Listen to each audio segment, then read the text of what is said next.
మా ప్రభుత్వం విధానాలను రూపొందించి అమలు పరుస్తుంది. వివిధ రంగాల్లో వృద్ధి రేటు 2023-24లో తెలంగాణలో జోడింపబడిన స్థూల విలువలలో గ్రాస్ వాల్యూ యాడెడ్ సేవల రంగం ద్వారా 65.7%, పారిశ్రామిక రంగం ద్వారా 18.5%, వ్యవసాయం మరియు అనుబంధ రంగాల ద్వారా 15.8% సమకూరింది. ప్రస్తుత ధరల ప్రకారం 2022-23తో పోల్చినప్పుడు 2023-24 వ్యవసాయ మరియు అనుబంధ రంగాల జోడింపబడిన స్థూల విలువ 4% వృద్ధి చెందింది. రాష్ట్ర జనాభాలో 47.3% మంది ప్రజలు ఈ రంగంపై ఆధారపడి జీవిస్తున్నందువల్ల తెలంగాణలో జీవన ప్రమాణాలను పెంచడానికి ఈ రంగం యొక్క ఆర్థిక ప్రగతి అత్యంత కీలకం.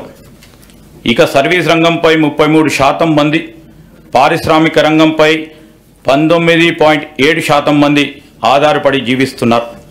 జాతీయ సగటుతో పోల్చినప్పుడు తెలంగాణలో శ్రమ, కార్మిక శక్తి భాగస్వామ్య rate labour force participation rate అధికంగా ఉంది. ప్రజాపాలన, సామాజిక మరియు ఆర్థిక ప్రజాస్వామ్యం లేనిదే రాజకీయ ప్రజాస్వామ్యం సఫలం కాజాలదు. ఆ రెండు కూడా రాజకీయ ప్రజాస్వామ్యానికి పునాదిరాలు. పునాది ఎంత బలంగా ఉంటే ప్రజాస్వామ్యం అంత పటిష్టంగా ఉంటుంది. Political democracy cannot succeed without social and economic democracy. These two form the foundation of political democracy. The stronger the foundation, the stronger the democracy, అన్నారు డాక్టర్ బిఆర్ అంబేద్కర్ గారు. ఈ సిద్ధాంతం మనకు శిరోధార్యం. త్రికరణ శుద్ధిగా ఈ సిద్ధాంతాన్ని నమ్మిన కాంగ్రెస్ పార్టీ ప్రభుత్వం దానికి అనుగుణంగా సర్వతోముఖాభివృద్ధికి, అసమానతలను లేని సమసమాజ స్థాపనకు అడుగులు వేస్తుంది. కాంగ్రెస్ ప్రభుత్వం ఏర్పడిన అనతి కాలంలోనే పాలనకి అంకురార్పణ చేసింది. డిసెంబర్ 28, 2023 నుండి జనవరి 6, 2024 వరకు ప్రభుత్వ హామీల అమలుకు రాష్ట్రంలోని అన్ని గ్రామాల్లో, వార్డులలో సభలు ఏర్పాటు చేసి లబ్ధిదారుల నుండి 1,09,00,000 దరఖాస్తులు స్వీకరించబడ్డాయి. వాటన్నిటినీ కంప్యూటర్ ప్రోగ్రాం ద్వారా క్రోడీకరించాం. వచ్చిన దరఖాస్తులన్నిటినీ పరిశీలించి వివిధ పథకాలకు అర్హులైన వారందరినీ గుర్తించి వారి పథకాలను అందజేస్తున్నాం. ఈ సంవత్సరం మార్చి 5వ తేదీ నుండి ప్రతి మండల కేంద్రంలో ప్రజాపాలన సేవా కేంద్రాలను ప్రారంభించాం. ఈ సేవా కేంద్రాల్లో రేషన్ కార్డులు, Aadhaar, gas cylinder, LPG, ED, ID, విద్యుత్ వినియోగ నంబర్ లాంటి వాటికి సవరింపులు చేసుకునే వెసులుబాటు కల్పించాం.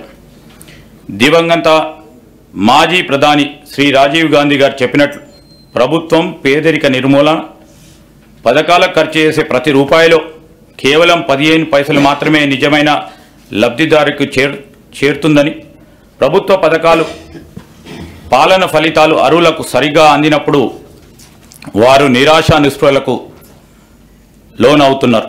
అలాంటి వారు తమ గలం విప్పి సమస్యలను ఎక్కడ చెప్పుకోవాలో, ఎలా పరిష్కరించుకోవాలో తెలియని దిక్కుతోచని స్థితిలో ఉన్నారు.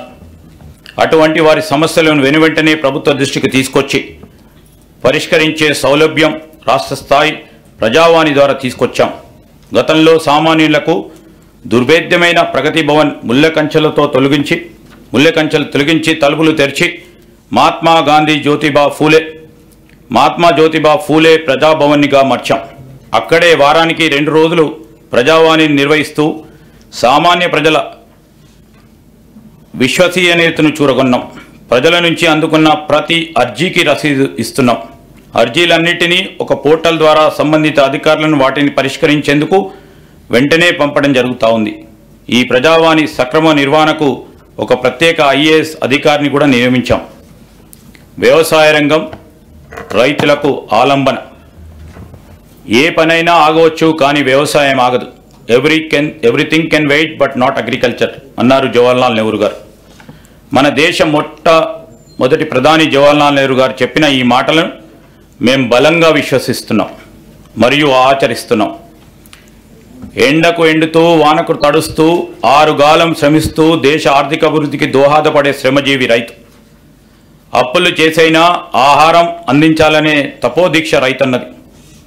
ఆహార భద్రత కల్పిస్తూ సమాజాన్ని ఆదుకునే రైతన్నకు భరోసా కల్పించడం ప్రభుత్వ కనీస బాధ్యత. వ్యవసాయ రంగంలో అభివృద్ధి సాధించాలంటే రైతన్నలకు తగిన ప్రోత్సాహాలను కల్పించాలి. రైతుకిచ్చే చేయూత రెండు విధాలుగా ఉండాలి. మొదటిది వారి పెట్టుబడి సమస్యలు లేకుండా చూడటం, రెండవది వారు పండించిన పంటకి భద్రత కల్పిస్తూ వ్యవసాయ ఉత్పత్తులకు తగిన గిట్టుబాటు ధరలు దక్కేలా చూడటం. రుణమాఫీ, it always seem impossible until it's done అన్నారు నెల్సన్ మండేలా గారు. ఏదైనా పని జరిగే వరకు అది అసాధ్యంగానే గోచరిస్తుంది అని నెల్సన్ మండేలా గారు చెప్పిన ఈ మాటలు కాంగ్రెస్ ప్రభుత్వ రుణమాఫీ హామీకి అక్షరాల వర్తిస్తాయి. రైతులకు 2 లక్షల రుణమాఫీ అనేది మా కాంగ్రెస్ ప్రభుత్వం ఇచ్చిన హామీల్లో అత్యంత ప్రధానమైంది. ఎంతో సాహసోపేతంగా మా నాయకులు శ్రీ రాహుల్ గాంధీ గారు వరంగల్ రైతు డిక్లరేషన్లో రైతులకు 2 లక్షల రూపాయల రుణమాఫీ చేస్తామని ప్రకటించారు. ఈ రుణమాఫీకి అవసరమైన నిధులను ఎలాగైనా సమీకరించాలనే సంకల్ప బలం మా మొదటి నుంచి ఉంది. గత ప్రభుత్వం 2014లో రైతులకు 1 లక్ష రూపాయల రుణమాఫీ చేస్తామని ప్రకటించి 2014 నుండి 2018 వరకు 4 విడతల్లో నిధులు విడుదల చేసింది. ఇలా పలు దఫాల్లో నిధులు విడుదల వలన అసలు తీరకపోవడంతో పాటు రైతులకు వడ్డీ భారం కూడా పెరిగింది. రెండవసారి అధికారంలో వచ్చిన తర్వాత కూడా మళ్ళీ 1 లక్ష రూపాయల రుణమాఫీ చేస్తామని చెప్పి 5 సంవత్సరాల కాలంలో సరిగ్గా ఎన్నికల ముందు కొద్దిపాటి నిధులు విడుదల చేసిన చేతులు దులుపుకున్నారు. దీనివల్ల రైతులు తీవ్రంగా నష్టపోయారు. వడ్డీ భారం పెరిగిపోవటం, పాత బకాయిలు తీరకపోవడం వలన బ్యాంకులు కొత్త రుణాలు ఇవ్వలేం. వ్యవసాయానికి పెట్టుబడి అందక రైతులు వడ్డీ వ్యాపారుల దయాదాక్షిణ్యాలపై ఆధారపడి బతకాల్సిన దుస్థితి ఏర్పడ్డది. ఇలా అరకొర రుణమాఫీలపై కాకుండా రైతుకు నిజమైన మేలు జరగాలనే ఉద్దేశంతో మా ప్రభుత్వం ఒకేసారిగా 31,000 కోట్ల రూపాయల రుణమాఫీ చేయాలని సంకల్పించింది. చేతగానమ్మకు మాటలు ఎక్కువైనట్లు రుణమాఫీలో కూడా పూర్తిగా విఫలమైన గత ప్రభుత్వ నాయకులు మా చిత్తశుద్ధిని శంకిస్తూ ప్రజలను తప్పుదోవ పట్టించేందుకు శతవిధాలా ప్రయత్నించారు. ఇంకా ప్రయత్నం చేస్తూనే ఉన్నారు. డిసెంబర్ 12, 2018లో సంవత్సరం నుండి డిసెంబర్ 9, 2023 వరకు ఉన్న రుణాలన్నిటికీ రుణమాఫీ వర్తింపజేస్తూ అత్యంత సాహసోపేతమైన నిర్ణయం తీసుకున్నాం. తీవ్ర ఆర్థిక సంక్షోభంలో అధికారం అందుకున్న మేము తగిన ప్రణాళికతో పొదుపుతో ఇచ్చిన మాట ప్రకారం 2 లక్షల రూపాయల రుణమాఫీకి అవసరమైన 31,000 కోట్ల రూపాయలను సమీకరించుకుంటున్నాం. జూలై 18న 1 లక్ష రూపాయల వరకు రుణమున్న 11.34 లక్షల రైతన్నలకి 6,035 కోట్ల రూపాయల రుణమాఫీ మొత్తాన్ని వారి ఖాతాల్లో ఒక్కసారి జమ చేశాం. 2 లక్షల రూపాయల వరకు రుణమున్న మిగతా రైతులకి కూడా అతి త్వరలో రుణమాఫీ జరుగుతుంది. కాంగ్రెస్ మాట ఇస్తే శిలాశాసనమని రుణమాఫీ అమలుతో మరొకసారి రుజువైంది. ఈ రుణమాఫీతో పాటు తీవ్ర నిరాశతో ఉన్న రాష్ట్ర అన్నదాతలు భవిష్యత్తు తిరిగి ఆశల్లో చిగురించాయి. వారి సంబరాలు అంబరాన్ని అంటాయి. ఇంకా ముందుకు కూడా రైతు పక్షాన మా ప్రభుత్వం సదా అండగా ఉంటుంది. రైతు భరోసా, గత ప్రభుత్వం అమలు చేసిన రైతు బంధు పథకం కింద 80,440 కోట్ల రూపాయలు ఖర్చు చేసింది. దీంట్లో అధిక శాతం లబ్ధి అనర్హులకు, సాగులో లేని భూమి యాజమానులకు, రియల్ ఎస్టేట్ వ్యాపారులకు అందడం వల్ల నిధులు భారీగా దుర్వినియోగం అయ్యాయి. గత ప్రభుత్వం చేసిన ఈ నిర్వాహకం వల్ల ప్రభుత్వ సొమ్ము నిరుపయోగమైంది. గత ప్రభుత్వం వారు రూపొందించుకున్న నియమ నిబంధనలను వారే తుంగలో తొక్కారు. ఇది చాలా శోచనీయం మరియు క్షమించరాని నేరం. మా ప్రభుత్వం అర్హులైన రైతులకు మాత్రమే లబ్ధి చేకూరేలా రైతు బంధు పథకం స్థానే రైతు భరోసాను తీసుకొచ్చింది. ఈ పథకం ద్వారా అర్హులైన రైతులకు ఏటా ఎకరానికి 15,000 రూపాయలు చెల్లించాలని మా ప్రభుత్వ సంకల్పం. దీని అమలుకు విధి విధానాలు చర్చించి నిర్ణయించడానికి ఒక కేబినెట్ సబ్ కమిటీ ఏర్పాటు చేశాం. ఈ కమిటీ పలు జిల్లాలలో పర్యటించి ఆ ప్రాంత రైతులను, వ్యవసాయ రంగ నిపుణులను, మేధావులను సంప్రదించి వారి అభిప్రాయాలను సేకరించింది. ప్రజాభిప్రాయాలన్నింటినీ కూడా క్రోడీకరించి వాటిని గౌరవ సభలో ఉంచి చర్చించి గౌరవ శాసనసభ్యులు, శాసనమండలి సభ్యులందరి అభిప్రాయం తీసుకొని అమలు చేయాల్సిన విధి విధానాలపై తగు నిర్ణయం తీసుకుంటాం. ప్రభుత్వ విధానాలు పారదర్శకంగా ప్రజల భాగస్వామ్యంతో ఖరారు చేయాలి. అంతేగాని 4 గోడల గడిల మధ్యనే కాదని మా పనితీరుకు రైతు భరోసా విధానం ఒక ఉదాహరణ. రైతు కూలీల సంక్షేమం. భూమి లేని గ్రామీణ ప్రజానికం ఎక్కువగా రైతు కూలీలుగా పనిచేస్తూ దుర్భర జీవితాన్ని గడుపుతూ ఉన్నారు. వారికి ఎటువంటి ఆర్థిక భద్రత ఉండకపోవడంతో పని లేని రోజుల్లో పస్తులుండాల్సిన బాధాకరమైన పరిస్థితి. వీరికి గత 10 ఏళ్లలో ప్రభుత్వ పరంగా ఎటువంటి సహాయ సహకారాలు అందలేదు. భూమి లేని రైతు కూలీల ఆర్థిక మరియు జీవన స్థితిగతులు మెరుగుపరచడానికి మా ప్రభుత్వం లక్షలాది భూమి లేని నిరుపేద రైతు కూలీలకు సంవత్సరానికి 12,000 రూపాయలు అందించే బృహత్తరమైన కార్యక్రమాన్ని ఈ సంవత్సరంలోనే ప్రారంభించబోతున్నాం. పంట బీమా. అతివృష్టి, అనావృష్టుల రైతన్న పాలిట శాపాలు. ఏడాది పాటు శ్రమించినా అనుకోని ప్రకృతి విపత్తులతో పండిన పంట చేతికందక రైతు రుణభారంతో కృంగిపోయి రైతు కూలీగా మారే పరిస్థితులు ఉత్పన్నం అవుతున్నాయి. ఇలాంటి దైన్య స్థితి నుండి కాపాడాల్సిన బాధ్యత ప్రభుత్వానికి. గత ప్రభుత్వం ఈ పథకానికి అవసరమైన బీమా ప్రీమియం చెల్లించక రైతుల కడగండ్లకు కారణమైంది. మా ప్రభుత్వ రైతుకు ఆర్థిక భద్రత కలిగించేందుకు పంట బీమా పథకాన్ని అమలు చేయడానికి ఈ సంవత్సరం నుండి ప్రధానమంత్రి ఫసల్ బీమా యోజన పథకంలో చేరాలని నిర్ణయించాం. ఈ పథకం కింద రైతులు చెల్లించాల్సిన బీమా ప్రీమియం కూడా రాష్ట్ర ప్రభుత్వమే చెల్లిస్తుంది. రైతులకు పైసా ఖర్చు లేకుండా వారు వేసిన పంటలకు పూర్తి భద్రత ఈ పథకం కల్పిస్తుంది. వరి పంటలకు బోనస్.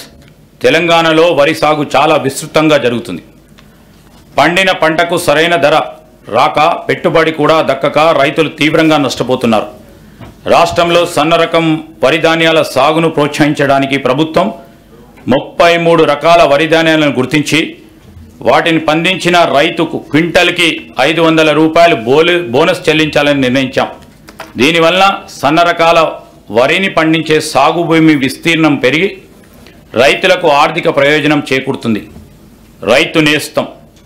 వ్యవసాయ రంగంలో వచ్చే ఆధునిక సాంకేతిక అభివృద్ధి రైతులకు అందితేనే వాటి వలన ఉపయోగం. టెక్నాలజీ మరియు రైతు మధ్య ఒక అనుసంధానం అవసరం. రైతులకు ఎప్పటికప్పుడు కొత్త శాస్త్రీయ పద్ధతుల ద్వారా దిగుబడులు పెంచుకోవడం, పంటలను తెగుళ్ల బారి నుండి రక్షించుకోవడం మరియు ఇతర వ్యవసాయ రంగ పరిజ్ఞానం అందించడం మా ప్రాధాన్యతగా ఉంది. ఈ కార్యక్రమంలో భాగంగా ప్రొఫెసర్ జయశంకర్ తెలంగాణ రాష్ట్ర వ్యవసాయ విశ్వవిద్యాలయ శాస్త్రవేత్తల సహకారంతో వీడియో కాన్ఫరెన్సులు నిర్వహిస్తున్నాం. ధరణి. కుట్రపూరితమైన ఉద్దేశంతో గత ప్రభుత్వం చేసిన దుశ్చర్య ధరణి. చాలా సంవత్సరాల కాలంగా భూమిపై సర్వహక్కులు అనుభవిస్తున్న కొందరు రైతన్నలకు వారి భూమి వారికే కాకుండా చేసింది ధరణి. తరతరాలుగా తమ యాజమాన్యంలో ఉన్న భూములను ధరణి పోర్టల్లో నమోదు చేసే సమయంలో జరిగిన లోపాలు, అక్రమాలు, అవకతవకల వలన లక్షలాది రైతులు తీవ్రమైన మనోవేదనకు గురయ్యారు. ఈ పొరపాట్లను సరిదిద్దేందుకు ప్రభుత్వ కార్యాలయాలు చుట్టూ తిరిగి వేసారిపోయారు. గత ప్రభుత్వం చేసిన తప్పులతో ఎంతోమంది వారి భూములను అమ్ముకోలేక పెళ్లిళ్ళు, పిల్లల చదువులకు మరియు కుటుంబ అవసరాలను తీర్చుకోవడానికి నానా అగచాట్లు పడ్డారు.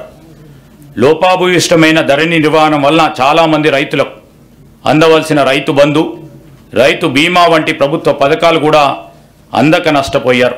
సాక్షాత్ తెలంగాణ హైకోర్టు ధరణి పోర్టల్లోని ఎన్నో లోపాలను ఎత్తి చూపెట్టింది. ప్రజలకు ఇచ్చిన హామీ మేరకు మా ప్రభుత్వం ఏర్పడిన తర్వాత జనవరి 2024లో ధరణి పోర్టల్ అమలు కారణంగా వచ్చిన సమస్యలను అధ్యయనం చేయడానికి ఒక కమిటీని నియమించింది.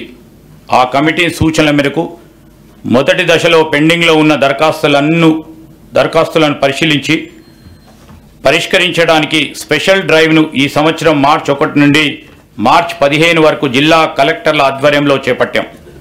మార్చి 1, 2024 నాటికి 2,26,740 దరఖాస్తులు పెండింగ్లో ఉండగా 1,22,774 కొత్త దరఖాస్తులు వచ్చాయి. మొత్తంగా ఉన్న 3,49,514 దరఖాస్తుల్లో మార్చి 1 నుండి నేటి వరకు 1,79,143 దరఖాస్తులను పరిష్కరించాం. నేటికి ధరణిలో 35 లావాదేవీలకు సంబంధించి మాడ్యూల్స్ని 10 సమాచార మాడ్యూల్స్ని అందుబాటులోకి తీసుకురావడం జరిగింది. ఈ మాడ్యూళ్ల వలన క్షేత్రస్థాయిలో ఎదురవుతున్న ఇబ్బందులకు కొంతవరకు పరిష్కారం లభిస్తుంది. మేము ధరణి సమస్యల పరిష్కార పురోగతిని ఎప్పటికప్పుడు కలెక్టర్లతో సమీక్షిస్తున్నాం. ధరణి కమిటీ పూర్తి అధ్యయనం తర్వాత శాశ్వత పరిష్కారం దిశగా తగిన చర్యలు తీసుకుంటాం. మన రాష్ట్ర జనాభాలో 47.3% ప్రజలు వ్యవసాయంపై ఆధారపడి జీవనోపాధి పొందుతున్నారు. కానీ మన రాష్ట్ర ఆర్థిక రంగంలో వ్యవసాయం మరియు సంబంధిత రంగాల వాటా 15.8% మాత్రమే. ఈ రంగం యొక్క వాటా పెరిగినప్పుడు రైతుల ఆర్థిక పరిపుష్టికి దారితీస్తుంది. అందుకే మా ప్రభుత్వం రైతుకి అవసరమైన అన్ని విధాల చేయూతను అందిస్తుంది. ఇప్పటి వరకు ఏ ప్రభుత్వం చేయనంత సాహసం మేము ఈ బడ్జెట్లో చేస్తున్నాం. మొత్తం ప్రతిపాదిత బడ్జెట్లో సింహభాగం అంటే 72,659 కోట్ల రూపాయల వ్యవసాయ రంగానికి ప్రతిపాదిస్తున్నాం. ఇది రైతుల తలరాత మార్చే ఒక చారిత్రాత్మకమైన నిర్ణయం. భారతదేశ చరిత్రలో వ్యవసాయ రంగానికి ఇది ఒక మైలురాయి. హార్టికల్చర్ ఆయిల్ ఫామ్ సాగు తెలంగాణలో 12.12 లక్షల ఎకరాల్లో ఉద్యాన పంటలు సాగు ద్వారా 53.6 లక్షల మెట్రిక్ టన్నుల ఉత్పత్తి జరుగుతుంది. రాష్ట్రంలో ఆయిల్ పామ్ సాగును ప్రోత్సహించేందుకు oil palm area expansion under national mission on edible oils oil palm NMEO-OP పథకం కింద ఆయిల్ పామ్ సాగు రైతులకు అవసరమైన సహాయాన్ని అందిస్తాం. 2024-25లో రాష్ట్రంలో 1,00,000 ఎకరాలు ఆయిల్ పామ్ సాగు చేసే లక్ష్యంగా పెట్టుకున్నాం. ఇప్పటికే 77,857 ఎకరాలకి రిజిస్ట్రేషన్ జరగగా 23,131 ఎకరాలకి అనుమతులు కూడా ఇవ్వడం జరిగింది. వచ్చిన మొత్తం రిజిస్ట్రేషన్లకి ఈ నెలలోనే ప్లాంటేషన్ మరియు డ్రిప్ అనుమతులు ఇవ్వాలని లక్ష్యంగా పెట్టుకున్నాం. నాణ్యమైన విత్తనాలు లభిస్తేనే రైతుకు సరైన దిగుబడి వస్తుంది. గత ప్రభుత్వ పాలనలో రాష్ట్ర రైతాంగం నకిలీ విత్తనాల వల్ల పూర్తిగా నష్టపోయారు. రైతాంగం అప్పులు తెచ్చిపెట్టిన పెట్టుబడి నకిలీ విత్తనాల కారణంగా వృధా అవుతుంది. మా ప్రభుత్వం నకిలీ విత్తనాలను అరికట్టేందుకు కృతనిశ్చయంతో ఉంది. నకిలీ విత్తనాలను అరికడుతూ నాణ్యమైన విత్తనాలను రైతులకు అందించే దిశగా చర్యలు తీసుకుంటున్నాం. రైతులకు నష్టం జరిగే ఎటువంటి చర్యలను మా ప్రభుత్వం సహించదు. హార్టికల్చర్కి ఈ బడ్జెట్లో 737 కోట్ల రూపాయలు ప్రతిపాదిస్తున్నాం. పశు సంవర్ధక రంగం పాడి పశువుల పెంపకం గ్రామీణ ప్రజానికానికి ఎంతో ఆర్థిక పుష్టిని ఇస్తుంది. పాలు, మాంసం, గుడ్లు ప్రజానికానికి పోషణ అందించడంతో పాటు అదనపు ఆదాయం ఇస్తాయి. ఇతర అనుబంధ రంగాలైన చేపలు, గొర్రెలు, కోళ్ల పెంపకం ఎంతోమందికి జీవనోపాధి కల్పిస్తాయి. ఈ రంగం గ్రామీణ ప్రాంతాల్లో ఉపాధి కల్పిస్తూ అభివృద్ధిలో కీలక పాత్ర వహిస్తుంది.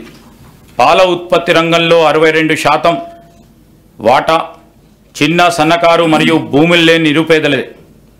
వారు రాష్ట్రంలో పశు సంపదలో 70% వాటా పొంది ఉన్నారు. ఈ రంగంలో రాష్ట్రం 326.39 లక్షల పశు సంపదతో దేశంలో 8వ స్థానంలో ఉంది. పశు సంవర్ధక రంగానికి ఈ బడ్జెట్లో 1,980 కోట్ల రూపాయలను ప్రతిపాదిస్తున్నాం. అభయహస్తం 6 హామీలు, మహాలక్ష్మి ఉచిత రవాణా పథకం. మహిళలను మహాలక్ష్మిగా గౌరవించడం మన సంస్కృతి. మహాలక్ష్మి పథకం కింద తెలంగాణ రాష్ట్రంలోని మహిళలందరికీ టీజీఆర్టీసీ నడిపే బస్సుల్లో ఉచిత బస్సు ప్రయాణ సౌకర్యం కల్పించాం.